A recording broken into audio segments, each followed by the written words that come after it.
This is FYI News 13, brought to you by SSPTV and the Hazleton Standard Speaker. For your information, Wednesday is Education Support Professionals Day. We'll tell you all about it and the hard-working education support professionals in our area next. Good evening and thanks for being with us at FYI. I'm Ken Cara. We begin with an early morning drug sweep in Schuylkill County as we take a look at our headlines. More than 30 people were taken into custody as part of the roundup, which took place before dawn today. In all, 84 warrants were issued by District Judge Anthony Kilker of Shenandoah and another 8 by District Judge Christina Hale of Frackville. In other news, Pennsylvania is one of 28 states looking to enhance voter accuracy. The Keystone State will participate in the Interstate Voter Registration Cross-Check Program. The program compares voter records among states to identify possible duplicate voter registrations. According to the Secretary of the Commonwealth, this will be tremendously helpful in reducing the number of potential duplicate voters in the state. The Department of State is sending a list of nearly 43,000 voters with potential duplicate registrations to county election officials and asking counties to contact voters who appear to have a more recent registration in another state. According to the State Department, due to existing voter list maintenance requirements, these voters could remain on the rolls through 2 additional federal elections or up to 4 years after this notification. A voter will only be removed after 2 ensuing federal elections if they have not voted or contacted the county election office to confirm their current address. The Interstate Voter Registration Cross-Check Program is run by the state of Kansas at no cost to other participating states. Locally, Hazleton City Council voted down a proposal that would provide 10 additional police officers on the Hazleton force. Last night, City Council cut a 26% property tax hike proposed by Mayor Joe Yanuzzi. The hike included in the mayor's 2015 proposed budget would have provided funding for the additional officers. While the mayor wanted 10 full-time officers, Council is looking to supplement the force with part-time cops. Council President Jack Mundy would like to see the part-time officers conduct foot and motorized bike patrols on Alter, Wyoming, and Broad Streets. Last night's vote was the first of 3 required to pass the 2015 budget. You can read much more about last night's budget discussions in today's edition of the Standard Speaker. The budget process was also the topic of discussion last night for Luzerne County Council. Various department heads went before council to discuss their portion of the annual spending plan. The proposed 2015 budget totals $266.6 million and includes a 4% hike in property taxes. One suggestion included hiring more correctional officers in an attempt to offset a massive increase in overtime at the Luzerne County Prison. Council will meet again to discuss the budget on December 2nd. A vote is expected at the December 9th meeting. After much discussion, Tamaqua Borough Council reluctantly voted to raise taxes by $1 million. A $240,000 shortfall led to the 5-1 vote to raise taxes. However, the additional $1 million is expected to bring in $70,000, still leaving a shortfall of $170,000. Council also voted to advertise the proposed budget that includes the $1 million hike. For the 4th straight year, the Hazleton Integration Project will host its annual holiday celebration. The huge holiday celebration is the brainchild of newly appointed Chicago Cubs manager and Hazleton's own Joe Maddon. As in years past, Maddon will be joined by some big names in the baseball world and entertainment world for his 4-day extravaganza. Among those who will make a stop in the area, Baltimore Orioles legend Cal Ripken Jr. and Mr. Dodger himself, Tommy Lasorda, to name a few. The event kicks off with a press conference on December 18th and a fireside chat with Maddon and Ripken. HIP's annual banquet will take place on December 19th at Genetti's on Route 309, followed by Hazleton Kids Have Talent at 7 p.m. on December 20th at the Wiltsey Center. And finally, on December 21st, the 4th annual Thanksmas dinner from noon to 3 p.m. at the Hazleton One Community Center. For more information on all of the festivities, you can call the Hazleton One Community Center at 570-861-8081 or email hazletonintegrationproject@gmail.com. Today's a special day in school districts across the nation. Lisa Sugar will tell us why. Today is National Education Support Professionals Day, and I'm pleased to be joined by 2 ladies who know exactly what this day is all about. To my right is Teresa Redwinski. She is the National Education Association Director and the Hazleton Area Education Support Professional Association President. That's a mouthful and a half. And also Virginia Cowley, who is the Uniserv rep for the Pennsylvania State Education Association for the Hazleton Area School District. All right, we're going to begin with, I guess, first of all, what is an education support professional, since this is the day to recognize them, Terry? An education support professional are your backbone of your school district. We are the bus drivers, secretaries, paraprofessionals, food service workers, and custodians in the schools. All right. So many people, including myself, did not know what it all entailed. How important is the role of these people throughout school districts throughout the country? Well, teaching is just not about, or educating is just not about teaching.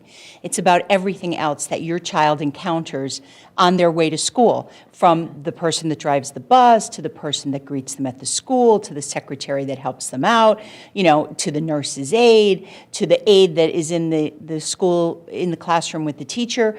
So, when you think about an elementary age child, and that they actually spend more time at school than they do at home. So the people that they encounter on their day, in their day, is very, very important. And it's everyone else that makes the teaching part of education possible. Because without them, the teaching would not be able to be done. Kids would be hungry, kids would not be there, kids, the place would be dirty. I mean, it's just everything. All of the support that we need as a society to make sure our children are educated. And oftentimes, I guess we take these people for granted. There are so many of them because they make it easy. They make the school day happen. We were talking earlier, and you were saying, that it would be totally different, as Virginia just alluded to, too. What would it be like if we did not have these support professionals in the schools? That's right. Think about your day when you come into the building. It's warm, it's clean, because your custodian, the support staff, has made sure that it's clean and it's warm. The sidewalks are shoveled. The paraprofessionals are helping the student that needs the extra help. You have students that come in for breakfast as well as lunch, and we know that many of those students, it's the only meal they receive in a day. So they're making sure that they have a warm, nutritious meal. It just would not be possible to run a school without the support staff. And to get the point across of what the support staff is all about and the importance of them, you told me there's a new little coloring book that you brought along that we're going to show everybody now. Tell us about this. The National Education Association wanted to promote education support professionals, and so they put together a coloring book to explain to the children what each professional does.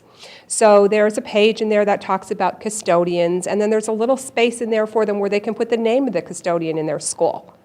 And they're paraprofessionals, and they're food service workers. And the Hazleton Area School District has been very receptive to the coloring book. Many of the principals have called and asked me to send them to the schools, and they're using them in their kindergartens to introduce these people to the schools. So it's a wonderful idea to get them to know it's not just, that's the lady that works in the library. That's Mrs. Redwinski. So it's a great opportunity. Very good. And so we want people to realize what these roles are and how crucial they are to the school district, but not only to recognize that they're doing the work that we take for granted that's done, but this is also a career for so many people. So there is a need for these people to handle these jobs, to keep these school districts running, especially in Hazleton area. That's correct. We are in need of more food service workers. We're in need of more paraprofessionals. And it is a career. I myself have been working for the school district for 23 years. So it's not someone that just comes in and works for a year and leaves. Most of us are members of the community. We know the students. We do this because we love the students, we love our jobs, and we stay a long time. All right. So what would you want to say to anybody out there? You know the important role that these people play. Virginia, tell us what they should do if they're interested in doing something like this. Well, the first place I would check it would be the district's website to see if there are any openings and what would be appropriate for you. Everyone who works in a school has to get a clearance, has to get a criminal clearance and a child abuse clearance to make sure that our children are safe and that they remain safe. So you have to know up front that that would be one of the requirements. If you are going for a paraprofessional or a teacher's aide job, usually a minimum of an associate's degree is necessary for that. Naturally, bus driver, you need a valid driver's license, the cafeteria workers, which, I always think are really the unsung heroes. That is a hard job to feed all those kids in that short period of time, and our ladies in Hazleton do it great. So, you know, all those, there's lots of opportunities out there. And the first place I would tell you to check would be the district that you live in, their website, to see if there are any openings. Well, thank you both very much for being here today to enlighten us on the many roles that are played by the education support professionals. And remember, today is their day, so when you see them, say thank you. Thanks, Lisa, and thanks to all the education support professionals out there. Well, after this break, we have our weekly home decorating segment from the Sage Exchange in downtown Hazleton. And in sports, Russ Kanzler, who plays in the Philadelphia Phillies organization, crashes Dave Day.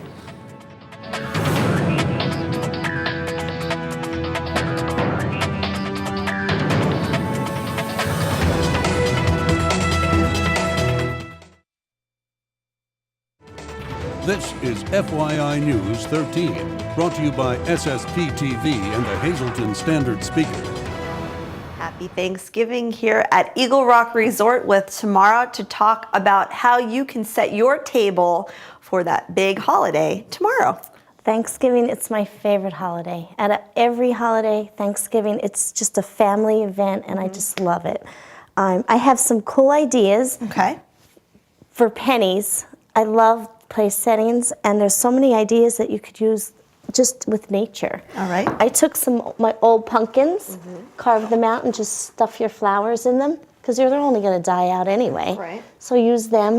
You could cut them, use them for, you know, height on your table for your bowls. Cool idea. I love it. You take a drop cloth. You get it at like Lowe's, any kind of paint store, and you could put the name of the who's sitting, so they have their place setting, and then give them a marker. These little Sharpies come, and what are you thankful for? And right here I have on here, thankful for. All right. And give everybody a marker. It's great for the kids. They'll have fun doing it, and save it. Bring it out. You know, the kids are little now. Bring it out when they're older, and you'll see just a nice little flashback memory.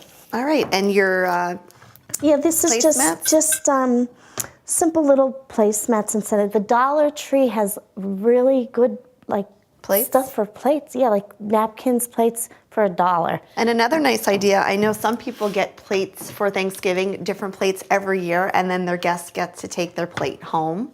Certainly after you wash them, but they can take their plate. Right, and I've seen that you can chalkboard paint them, and I also saw slivers of wood to cut for chargers. There's all different kinds of ideas. Now, I had an early Thanksgiving meal with my friends over the weekend, and my friend Michelle actually took the napkin as a place setting, and she had, I'm thankful, she had your name and what she was thankful for of why you were in her life. So those little details really make a big difference for this special holiday of giving thanks for what is in our life, right? The meaningful things. We're very blessed, and I think we take for granted how blessed we are with many things. So have fun. Happy Thanksgiving.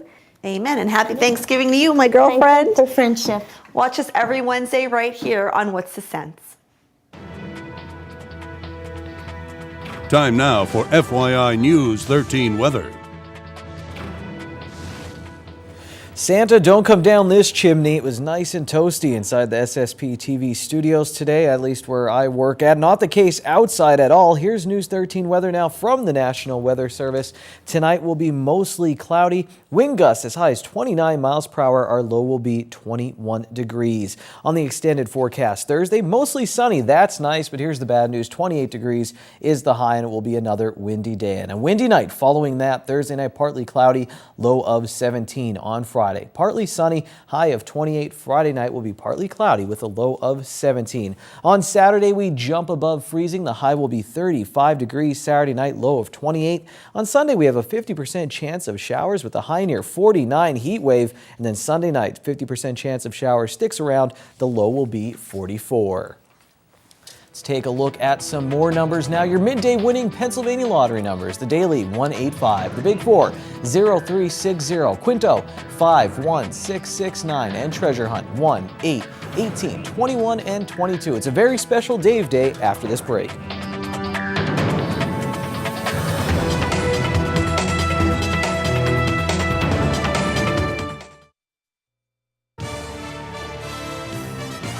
This is FYI News 13 Sports. It's a very special Dave Day here on the Sportscast because we're joined by Russ Kanzler from the Philadelphia Phillies organization, playing with the Philadelphia Phillies organization. I call him the Cunningham Crusher, and pretty good nickname. Are you okay with it now that I can ask you? Okay, I stole it. It is a good nickname. I heard one of the announcers, you hit a home run against Columbus, I believe, and they said, we used to call him the Columbus Crusher, and I said, I'm going to use that one. So I like that. As long as it's okay with you, Russ. Signing with the Philadelphia Phillies, minor league contract after a strong showing for the Iron Pigs last year. You kind of alluded that you would like to be back with the Phillies, so it all happens. How does it feel knowing where you're going to be going next year? It's a great feeling to have that out of the way this early in the offseason with about 12 weeks left to go. I think last offseason it was a little bit later until I signed with the Yankees, so it's always nice to get that out of the way and to start to focus on where you're going to be, start looking at their needs, what the Phillies need, what I can bring to the table. Just extra motivation for your training. So, yeah, and I said that going into the offseason, I had a great experience playing for the Phillies organization down in Lehigh Valley. They gave me a tremendous opportunity there to play every day, to get my at-bats, to kind of get back in a groove offensively. So I was tremendously grateful for that. And, I told them that in the offseason. I said, listen, let's make this work. I really think that I can be a good addition to your club up at the big league level. So let's make this happen. And they did. Of course, Dave Seaman is here with us from the Standard Speaker, the sports editor there. And Dave, any questions you have for Russ as well? It's just got to be a comfortable feeling, too, knowing that you're going to be, again, close to home, the family's close to home, too, in this area, too, regardless if you play at Lehigh Valley or Philly. Talk about that comfort level. Yeah, that's huge. I now obviously being married and having 2 kids and another one on the way, my priorities have changed a little bit from when I was 18 years old, where, hey, just put me on a plane and get me anywhere. Not that I've lost that, but if there could be the blend of being close to home and having a great opportunity, definitely would want to jump on that. And I think that's what I have in the Phillies organization. Not so much with the Yankees. Obviously, they're close to home too. But I think as far as if you look at what the Phillies have and what I'm confident in what I bring to the table, it's a tremendous opportunity. And like you said, regardless of where I'm at, I'm a day's drive away from the kids and from the family if I need to get home. Russ, Philadelphia Phillies fans, they don't mind voicing their opinion, and there's a lot of them around here, and a lot of them last year as the Phillies were struggling, were saying, why is Russ not being called up there right now? Do you see an opportunity for yourself within this Phillies organization to break through back into the big leagues? I don't know if there have been discussions in that, but do you see an opportunity there? I think so, yeah. I mean, Dave and I talked about it. We kind of laughed about it the other night on the phone. I think every year I go to big league camp, I say, I think this is the best opportunity I've had. But that's just me. I try to stay as positive as I can. Realistically, if you do look at how the Phillies did last year, obviously that was a down year for them. They struggled offensively, and it was perfect timing for me because it was one of my best 6 to 8 weeks stretch of offense that I put up in Lehigh Valley. So, the phone calls I had with the Phillies this offseason were very positive. I talked to their minor league farm director, and he said the guy who wanted me back was Ryan Sandberg. They had their winter meetings, and they were talking about guys they wanted to bring in as non-roster invitees, and he said, we got to get Kanzler back. Do whatever it takes to get him here. I want to see him in big league camp. So automatically, when you hear that over the phone, you get chills. You get goosebumps, and you think, all right, here we go. I got to make sure I'm ready to go. Make sure that I bring it in spring training. So, and then if I became a free agent, I really tried to weigh the pros and cons. I don't think that I would have had any other team call me and say, our big league manager said we got to get this guy here. So to hear that was awesome. Obviously, you have that experience with Ryan Sandberg, too. Talk about working with him, a player-manager relationship, because he's a Hall of Fame baseball player, obviously. Now he's a young manager in the big leagues, too. But you've been with him a couple of steps along the way. What's he like? That's a great question. I think Rhino's the kind of guy, when he steps in a room, he just commands your attention. He's just got great presence, great clubhouse presence. He's so knowledgeable about the game, and you see how intense he is about the game.